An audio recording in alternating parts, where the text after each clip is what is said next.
আসসালামু আলাইকুম, স্বাগতম করে নিচ্ছি মাই এভরিথিং ব্লগ চ্যানেলে। আমি ঢাকা থেকে যুক্ত। আশা করছি সবাই ভালো আছেন। আলহামদুলিল্লাহ, আমিও ভালো আছি। নতুন দিনের নতুন আরও একটি ব্লগ নিয়ে চলে এসেছি আপনাদের মাঝে।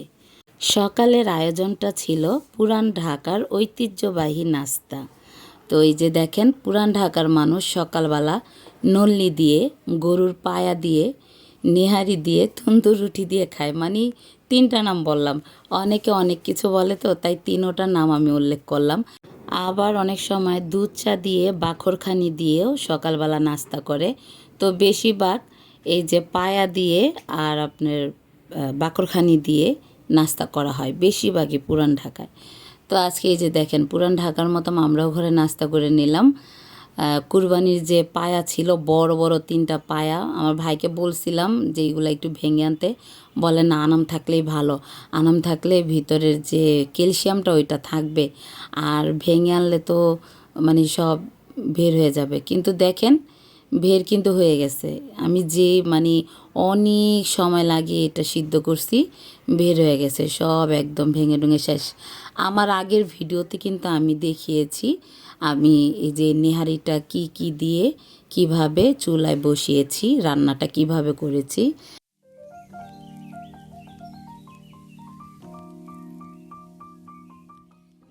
আর এই যে দেখেন, তো তার পরের দিন আমরা এই যে তন্দুর রুটি দিয়ে, নিহারি দিয়ে খেলাম।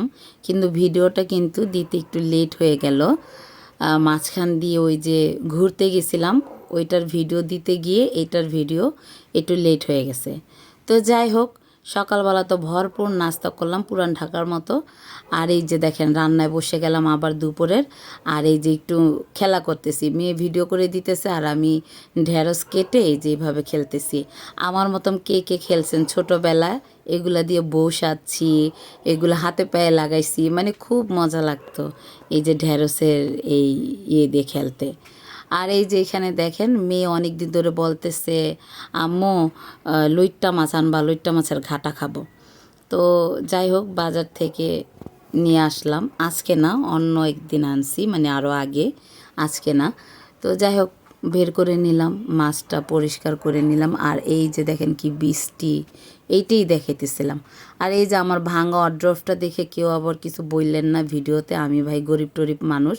স্বপ্নর বাবা বলছিল একটা কাঠের অড্রপ বানাই দিবে, কিন্তু আমার তো মানে সহ্য হইতেছিল না, কাপড় রাখার জন্য জায়গাও পাইতেছিলাম না।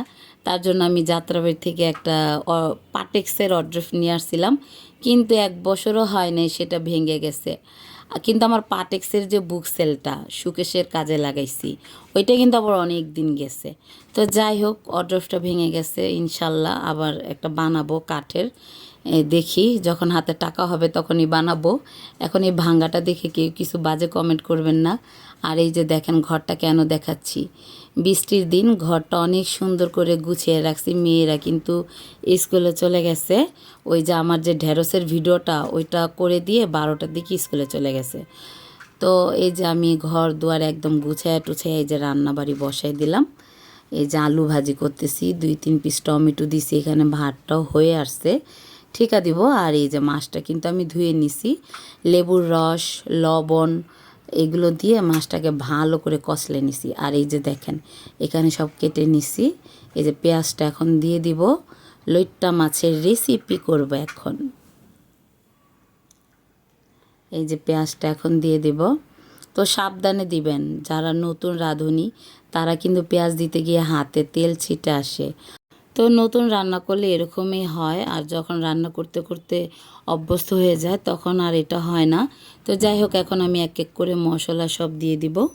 আদা রসুন টমেটো যা আছে একদম সব মশলা দিয়ে দিব, হলুদ মরিচ ধনে গুঁড়ো সব দিয়ে দিব। আর তার সাথে সাথে আমার প্রিয় আপুদের, ভাইয়াদের, আঙ্কেল আন্টিদের একটি কথা মনে করিয়ে দিচ্ছি। আমার ভিডিও যদি আপনি দেখে থাকেন, আপনার কাছে যদি ভালো লেগে থাকে, তাহলে অবশ্যই একটি লাইক করে দিবেন। আর আমার ব্লগ, আমার ফ্যামিলি, আমার কথা যদি আপনাদের কাছে ভালো লেগে থাকে এবং আমার পরবর্তী ভিডিওর নোটিফিকেশন পেতে চান, তাহলে অবশ্যই একটি সাবস্ক্রাইব করে রাখবেন। তো যাই হোক, কথা বলতে বলতে আমি কিন্তু এই যে রান্না করে নিচ্ছি। আচ্ছা, রান্নার ভিডিওগুলো দেওয়ার কারণ হচ্ছে অনেকেই আছে প্রবাসী ভাইয়া আপুরা, অনেকেই হয়তো বা বিদেশ গিয়ে রান্না করে, বাংলাদেশে বাপ মা আছে, ভাইয়ের বউ আছে, তার জন্য করে নেই। তো দেখা গেল আমাদের রেসিপিটা, আমাদের রান্নাটা যদি দেখে নেয় তাহলে রান্নাটা করতে সুবিধা হবে। আমি কিন্তু লইট্টা মাছের কাঁটাগুলো উঠিয়ে নিচ্ছি। এই কাঁটাগুলো না উঠালেও হয়, কারণ এটা এত নরম, গলায় এগুলো মানে গলায় লাগে না। এগুলো একদম নরম কাঁটা, খাওয়া যায়। কিন্তু যাই হোক, তারপরেও আমি ফেলে দিছি, কারণ আমার মেয়েটা আবার অনেক নক্তা, ওর অনেক কাহিনী। তো যার কারণে ওর গলায় বা ওর জিহ্বায় যেন না আটকায়, তাই আমি একটু ফেলে দিচ্ছি। কিন্তু আমার না ফেলালেও হয়। তো যাই হোক, এই যে দেখেন সব এক এক করে ফেলে দিচ্ছি। পানিটাও কিন্তু শুকিয়ে নিচ্ছি ভালো করে। এখন আমি লেবু পাতা দিয়ে দিব। তো এই যে লেবু পাতা দিয়ে দিচ্ছি একটু গ্রান আসার জন্য, কারণ লইট্টা মাছের কিন্তু একটা গন্ধ আছে। মাছটা কিন্তু ভালো তাজাই ছিল, কিন্তু তারপরে একটু লেবু পাতা দিলে ভালো গ্রান আসে। তো একটু জিরার গুঁড়ো দিয়ে দিব, লবণ দিয়ে দিলাম।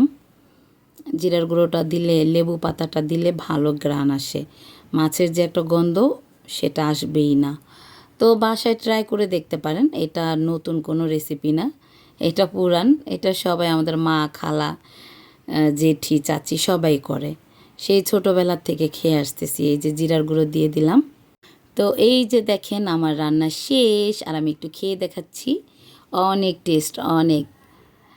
যে মানে যে বা যারা এখনও খান নাই তারা কিন্তু এই রেসিপিটা বাসায় ট্রাই করে দেখতে পারেন। খুবই সুস্বাদু, খুবই সুস্বাদু। তো এই যে দেখেন হয়ে গেল।